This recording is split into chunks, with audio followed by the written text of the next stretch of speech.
Hello and welcome to episode 34 of The Witcher chapter by chapter book review, where I'll go through a summary of the latest chapter and give my detailed thoughts on it.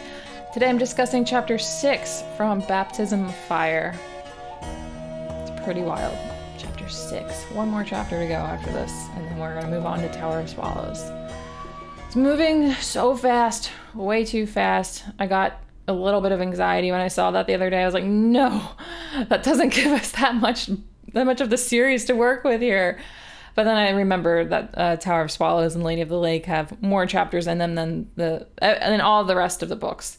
So we're not going to breeze through those as quickly as we've been breezing through these ones. But yeah, it feels like it was just like a week ago that I recorded the first episode for Baptism of Fire. And somehow we're about to wrap it up. I don't get it. I just don't get how time moves so fast.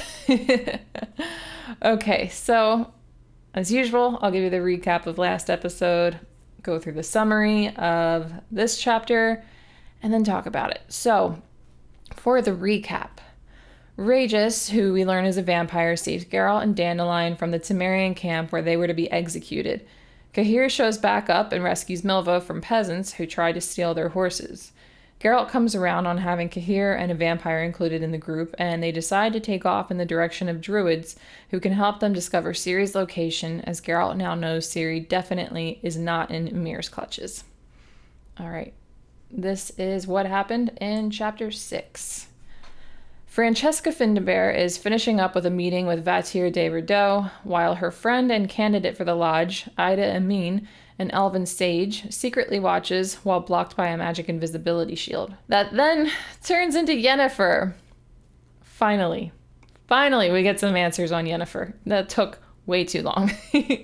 So, during the Thaned coup, Francesca packed her up, as they called it, into a small figurine where she was basically in a state of unconsciousness for the month and a half since the coup.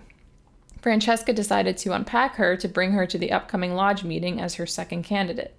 While Yen is recovering from the painful process of artifact compression, Francesca and Ida discuss all of the recent events with her and explain she's invited to the lodge because they want her help in filling the 12th seat with Ciri. Just like I said.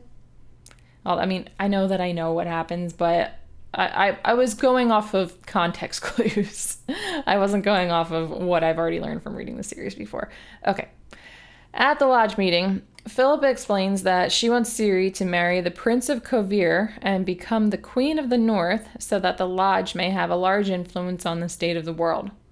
Yen discloses her history with Ciri, and Francesca gives a detailed account on how the Elder Blood was passed down to her from Lara Dorn over a century ago.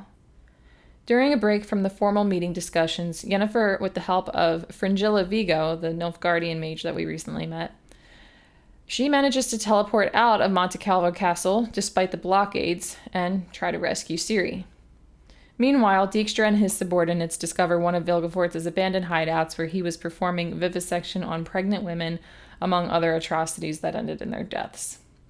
Also, Ciri doesn't seem to be enjoying her relationship with Missel anymore, who appears to just be getting under her skin, but she does continue to enjoy murdering people while her and the rats rob a convoy transporting a baron's daughter. Yikes. Okay. Let's talk about what I think is the best part. The best thing to come out of this chapter is that Yen is back. Finally. This is the first time that we've seen her since chapter 4 of Time of Contempt. So that's a 7-chapter book. We're on chapter 6 of the following book. Like, that's a long time to go without having any updates on a character, a very important character. So this is a big deal, and I was very excited that we can finally start talking about her again. I'm sure you will recall that there were a lot of episodes where in my closing thoughts I was saying, oh, still no updates on Yen. It was just going on for too long. So this is good. This is good stuff. So what happens here is when Francesca unpacks her, Yen is suffering very badly. So this thing they call artifact compression. We didn't know anything about this before, as you definitely are aware of at this point. Magic in the Witcher world is very ambiguous, or is left very ambiguous to the reader. They don't tell us that much. And then occasionally they'll drop something like this on us where it's like, oh, okay, didn't even know that was a thing they could do, but now I guess I know. So you just learn little bits here and there. But even by the time that the series comes to an end, I'm sure there's plenty that we still don't really even know about. Or, I'm sure there's a lot of things they can do, a lot of things they maybe can't do. That's common in other fantasy series where magic is a thing. But yeah, this is a thing that they can do, artifact compression, and it causes a lot of pain, and it can often lead to damaged organs and loss of memory, probably other mental problems too. I wouldn't be surprised. So she did this to save Yen's life, because while on Thaned in Garstang Palace, Rience, if you remember him, it's been kind of a while since he's been important. He was such an important villain that was around so much for a while, and he's not really talked about as often as he used to be.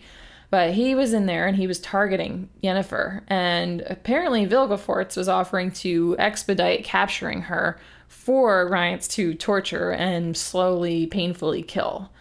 So honestly, it's a good thing. Like, thankfully, Francesca stepped in, because as we've seen, Vilgefortz, who was offering to help, is an incredibly talented mage. Terrible person, but very talented. He can do more than I think probably any mage can do. Tissaia was very impressive, but she's dead now. So if Francesca hadn't done that, I think Vilgefortz would have been successful in getting Yennefer for Rience, and she probably would have had to be submitted to the torture and slow, cruel death. So, I don't know how exactly we're meant to feel about Francesca at this point, because she was working with Nilfgaard behind the scenes, and basically she was kind of seen as a bad person for a little bit, but we at least can be thankful for this one thing that she did, even though it caused Yennefer a lot of pain. But I think she's going to be fine. I think it's something that you just got to recover from, and then you get back to normal, and I'm sure magic can help with that too. So because Yen was missing for so long since Thaned, everybody thought that she was in cahoots with Nilfgaard, so they thought, okay, she must have fled to Nilfgaard, and that's why we haven't heard anything about her. And the thing was, with Francesca, if anybody asked her if Yen was with her in Dol Blathanna, because Francesca was working with Nilfgaard, it wouldn't be that far out for her to be in Dol Blathanna if Yennefer was also working with Nilfgaard.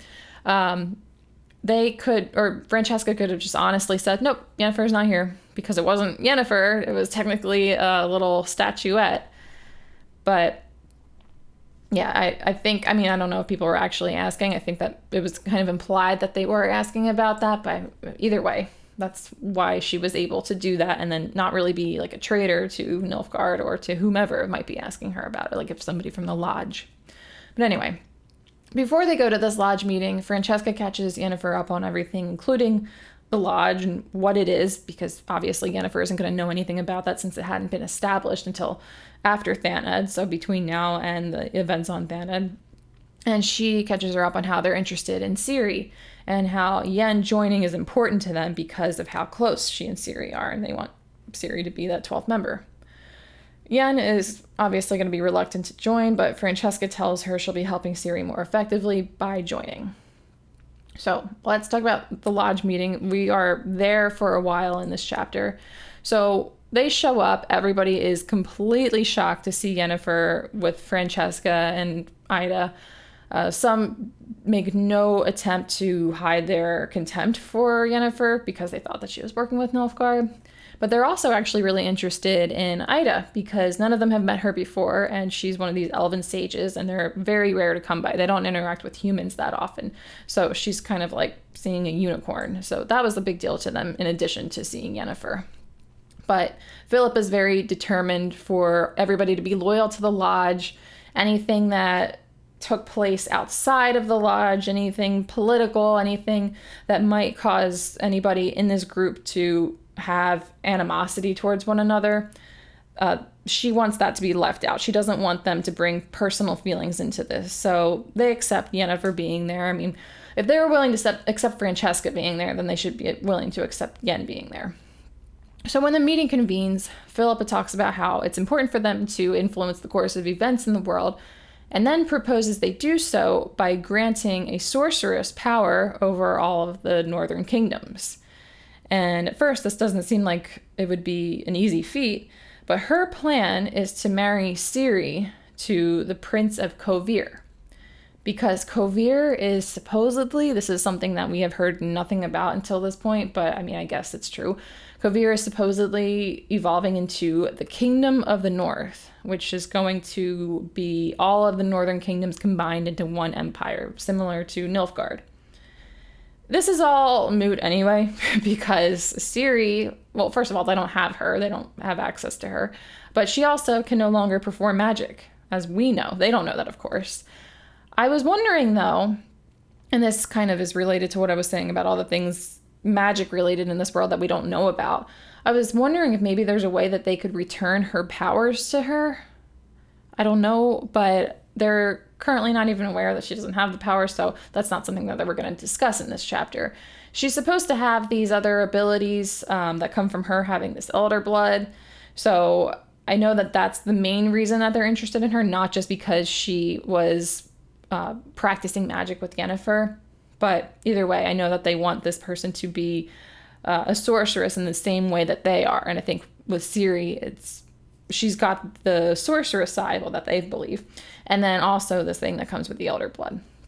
So after Ciri is brought up, Yen is asked to recount her history with Ciri and go through everything since the day they met. Or I think it actually goes back to when Geralt evoked the Law of Surprise in Sintra all those years ago, like 15 years ago, which, yeah, I think that's what they said. And I remember thinking, okay, I guess Ciri's about 15 years old now, or about to turn 15.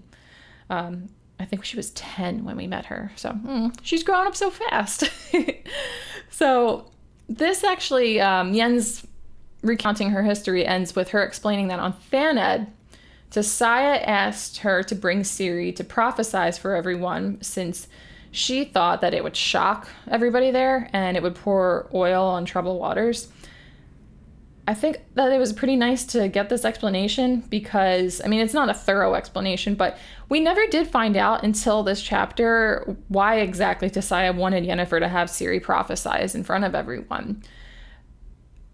During that chapter, somebody, it might have been Sabrina, it doesn't really matter though, said like, oh, why did you bring this girl here? And Tissaia says, because I told her to. That was it. It was the only explanation we got. But why did Tissaia tell her to? So now we get a little bit more of an understanding as to what happened there, which I thought was nice because some things aren't really fleshed out that much. And then we kind of just have to interpret it how we want, which is always, it's good to be able to do that. But also you do want explanations on some things. And something that I've noticed Sapkowski doesn't provide an explanation for some things ever, or if he does and if he's not doing it in that same chapter, he'll do it way later like this. So I thought that was nice to learn. I thought it was worth mentioning. Well, next, Francesca explains to everyone Ciri's lineage and how she ended up with the elder blood. I am not going to go through the details of this because it's extremely confusing. Even the characters in the chapter are getting confused. Like the members of the lodge that are listening, like they can't even really follow it. So I did read this chapter a handful of times, like I always do to prepare for these podcast episodes. But I also went back and was like rereading these paragraphs where it was being explained many times. And I was able to follow it a little bit, but it's just it's a very complicated family tree. And what you really need to know, like the main takeaway from this, is that Ciri's ancestor, this elven sage, Lara Dorren, is the known place of the Elder Blood's origin. And Ciri ended up with it, which means she's supposed to have outstanding abilities and she's destined for remarkable things. And we know that she's got these additional abilities on top of the magic that she was learning with Yennefer, because we've seen like little things here and there. When we first met her, when Geralt came across her in Broccolon, like she was able to have a good sense of direction without actually knowing. She just could sense things. And we also saw what her mother, Pavetta, was capable of. So anyway, it seems like we now know why Emhyr was so determined to get Ciri, because it seems like, at least, we don't have a first-person perspective on Emhyr in this chapter, but he knows about the prophecy and he wants the Elder Blood introduced into his lineage, probably. I think it seems pretty feasible since Toniel, Stefan Skellen, was inquiring about the Elder Blood with Ida. And I think that the kingdoms that would come with marrying Ciri, which is what it always seemed like it was, like he's basically rolling over Sintra right now, but it would be like official. It would be more official if he married Ciri. And I think he gets a few other kingdoms by marrying her. Or, I mean, he's not actually he's not actually betrothed to the real Ciri at the moment, but that's neither here nor there right now. So I think that getting the kingdoms and the lands that would come with marrying her was just a bonus. So I don't think the main reason he wanted Ciri was just for those kingdoms.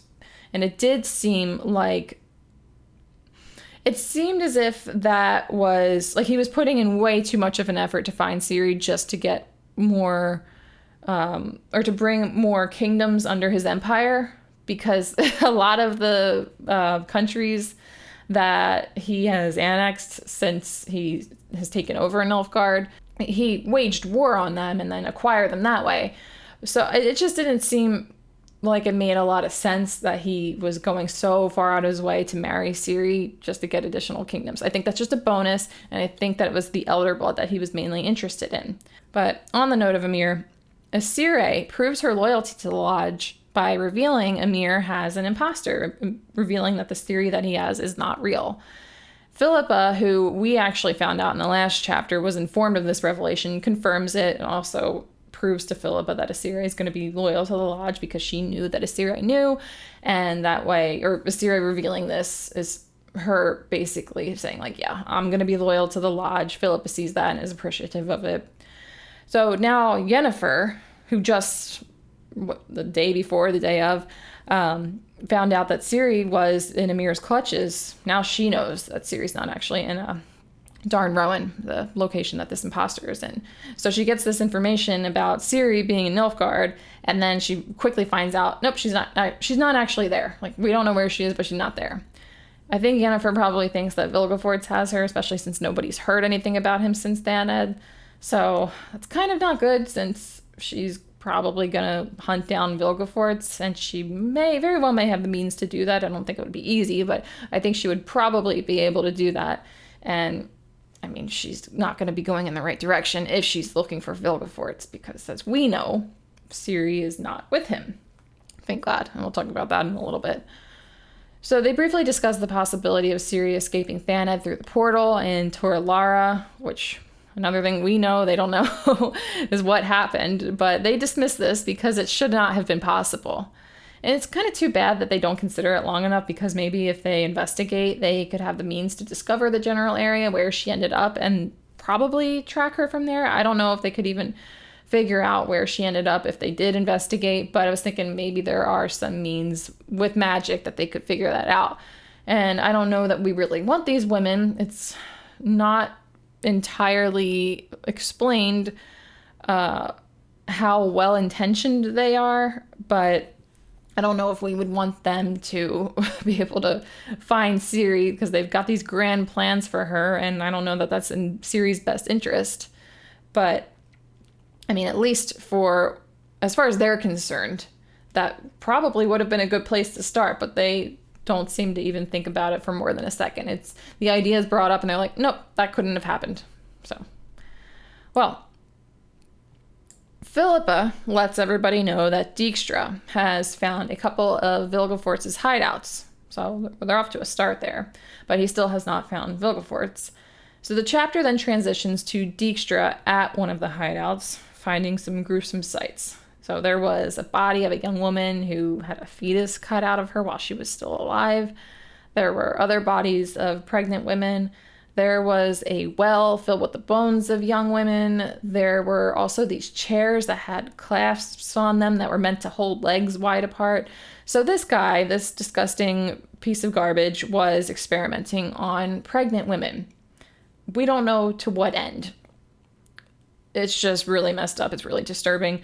One of these chairs, though, was unused. They discovered that it hadn't been used at all, and it was kind of new. And Dijkstra says that it was meant for someone suspected of special abilities. I don't think we need to scratch our heads too much to figure out that it was Ciri. It was obviously Ciri. Vilgefortz wanted her. Thank goodness he didn't get her on Thanedd, considering the things that he was doing to these other women. But yeah, this guy is, he's so messed up. I don't even know how to describe my feelings for him, because he is a horrible, horrible, disgusting person. I hate Vilgefortz. I hate him so much. But that's as much as I can even think to say, because he's just such a bad, like, just a sick, sick person. Anyway, Dijkstra's subordinate suggests they could identify these women with the help of mages, because there were people who are looking for these members of their family, and they could at least put their minds at ease, letting them know that their daughters or wives, sisters, whatever, are dead. But Dijkstra actually dismisses this because he's starting to trust the mages less after what he saw here, which is interesting because he tells Philippa everything. And I don't think he's going to be doing that anymore. And I think that's going to change the way that things work out for the lodge. I think Philippa, being the one running the lodge, running the show there, is getting so much information from Dijkstra. She probably doesn't really have a lot of people under her that are delivering her information. Maybe she does. But I think a lot of the information that she gets comes from him. And if he's not going to be telling her things anymore, then they might be getting a lot of disinformation. They might be getting just limited information on things that would be good for them to know. I mean, I'm not saying I want them to know. I don't know how to exactly to feel about them just yet. It doesn't seem like you should feel like you want to side with the lodge. It does seem kind of sketchy. Like they talk about laws for a second, and someone's like, I think it was Philippa who says, like, what laws do you mean? Laws that govern men? Or like that doesn't apply to us. Like that kind of talk is sketchy. So I don't know exactly how to feel about them. So I'm not defending them when I say like, oh, that's too bad that they're not going to be getting information anymore. I'm just saying like, as far as they're concerned, that's not good for them. But oh well, I'm not going to linger on that because I don't really sympathize. But we'll have to wait and see how more things with the lodge plays out, because it's still a very new thing. But yeah, I don't have a good feeling about it as of right now, at least. So anyway, Taniel. I want to talk about what goes on with him in this chapter, because there is some important stuff there. At first, Ida talks about how Taniel actually visited her and the elves of the Blue Mountains to ask about the Elder Blood as related to Ithleen's prophecy, as well as Torlara and the portal that used to be connected to Tor-Zero. So that's another reason why we can think that Emir is interested in the Elder Blood when somebody that works directly under him is asking about that stuff. Also, he later meets with this bounty hunter called Leo Bonehart, requesting his services to kill Ciri. And we do know, he says Falca, but we do know that from back in chapter 7 of Time of Contempt, that Taniel discovered Ciri was with the rats. So he knows who he's going after here. I think it's a little bit strange that he wants her killed. I don't think that's what Emir wants. I don't think that's what Emir would have ordered him to do, was to have her killed. He might have his own agenda. I'm not sure. But yeah, he hires this guy, Leo Bonehart, and he agrees to try and kill Ciri, or Falca as he knows her. And he confirms he can take her head to collect the bounty on her in addition to the rest of the rats. So he knows where the rats are. He knows where they're heading. So that's just not good. And it's also not good that Taniel said that Leo Bonehart is known for his reliability. He calls him a craftsman and a genuine professional. Plus, this guy just sounded really confident that he could get this done within 20 days. It just sounds like there is a good possibility he might be able to go after the rats, find them, and kill them. And I don't really care that much about the rest of the rats, but I care about Ciri. So that's not good. There's 7 of them, though. Hopefully they can all take him down if he does manage to catch up with them. We'll see. But just the confidence in the way that he spoke, the reputation that he has that somebody like Taniel is aware of, it doesn't sound good. But anyway, speaking of Ciri, she doesn't seem to be into Missile that much anymore. So she's been in this relationship with this young woman. We haven't seen too much about how the relationship has been going, but it doesn't seem like it's going well anymore. There's this point where Missile is playfully tickling Ciri with a blade of grass, and Ciri snaps at her. And Missile even asks her why she doesn't just leave if she's so unhappy with her. And she says it's because she doesn't want to be alone. And I get that, because if Ciri were to leave Missile, leave the rats, who would she go to? She doesn't know where Geralt and Yennefer are. She doesn't really have anybody else. And she's so far away from the lands that she's familiar with. I don't think she would know how to get back. I mean, maybe she could, but I don't think it would be easy. It would probably take a long time, too.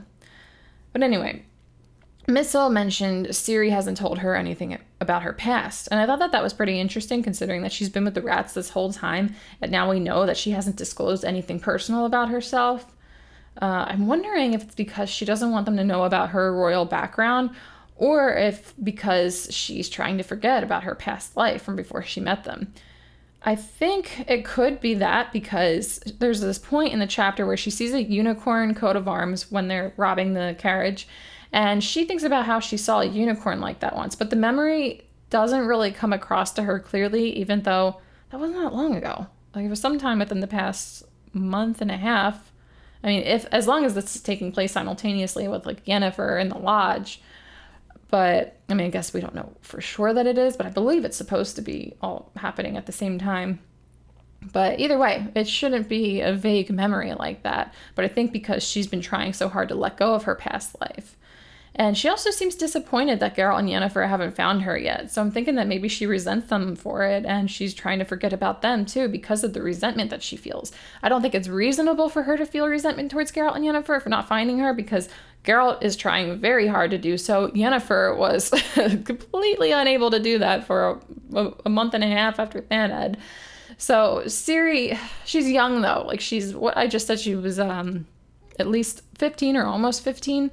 So that's a young age. I can see that you're going to be filled with this like self-pity, like thinking that these people that were supposed to love you and care about you don't love you and care about you anymore. It's not true, but she doesn't see that. I don't think that she's going to look at it from the perspective of somebody who is, older and wiser and understands that things are more complicated in life, more experienced. So I think that it's not that, I mean, it's unreasonable, but it's not really that, it's not that far-fetched for her to think that way, considering that she's young. So I think that maybe, yeah, she's just trying to let go of who she used to be, let go of everything she knew before she was with them. Because she also seems to be enjoying, not Missile, but enjoying part of this new life that she has. She still has this sadistic edge that we discovered in the previous chapter. So Missile points out to her that she enjoys killing more than anything else. And there is a time in this chapter where she kills one of the men that's part of the convoy that they're robbing, and she stands there watching him die, and she's just fascinated by seeing him fighting to stay alive. I hope Geralt gets to her fast, or Yennefer. I was going to say, Geralt is on his way, but I don't think he's going to get there anytime soon. It's just been a very slow and difficult process for him. But now that Yennefer is back, hopefully she can figure it out, because Ciri is really on a dark path, and it would be nice if somebody can bring her away from that before it's too late, before it's just completely ingrained in her. But yeah, hopefully Yennefer can get there. She manages to escape Monte Calvo, escape the lodge, even though there was a blockade because of Fringilla. We don't know Fringilla very well. We only just met her, but she seems pretty cool, considering that she did this. This is something that we're really going to be happy about, because we don't want Yennefer stuck with the lodge, stuck with Francesca. I don't know what the plan was supposed to be after the lodge meeting concluded, but I don't think they were going to allow her to roam about freely on her own. So when they're at the meeting, Yen recognized Fringilla at first from the battle on Sodden Hill. Fringilla was obviously on the opposing side because it was against Nilfgaard, and she's a Nilfgaardian mage. So they have negative feelings toward one another from this. They watched each other murder their friends. But yeah, Fringilla helps her escape anyway. So she could tell that Yen was plotting an escape, but Yen didn't know how she could go through with it. So Fringilla, in this coy manner, explains how she could do it using what she called an improvised retractor. And she says that while she's spilling seawater out of this oyster that she's holding. So after Yennefer teleported, Asire, the other Nilfgaardian mage, asks Fringilla where Yen is heading. And Fringilla tells her she doesn't know which coast the oysters came from. So I think she used the seawater from the oyster to teleport her to wherever that was originally located, to where that came from.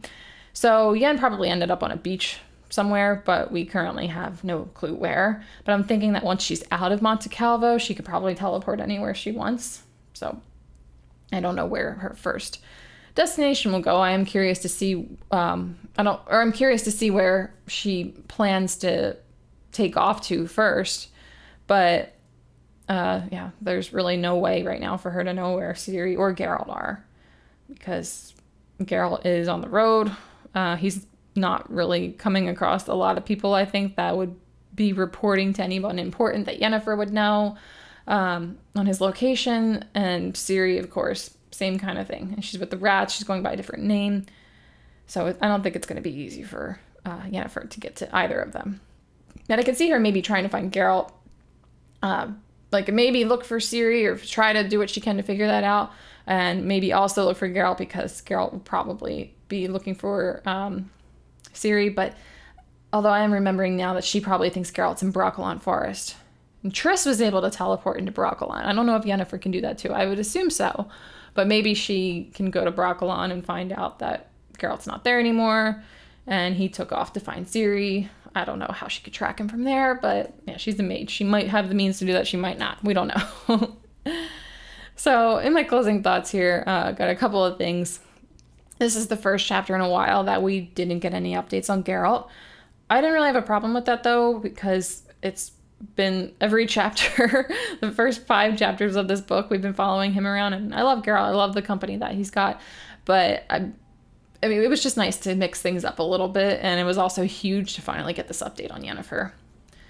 And also, last thing that I have written down here is, now we have to worry about Ciri with this Leo Boneheart guy. It just never ends, does it? There's always something that we need to worry about with her. There's always some danger right around the corner. There's always something that is trying to harm her, or something that is making it so that her life is not going to be easy. And now we got a new thing.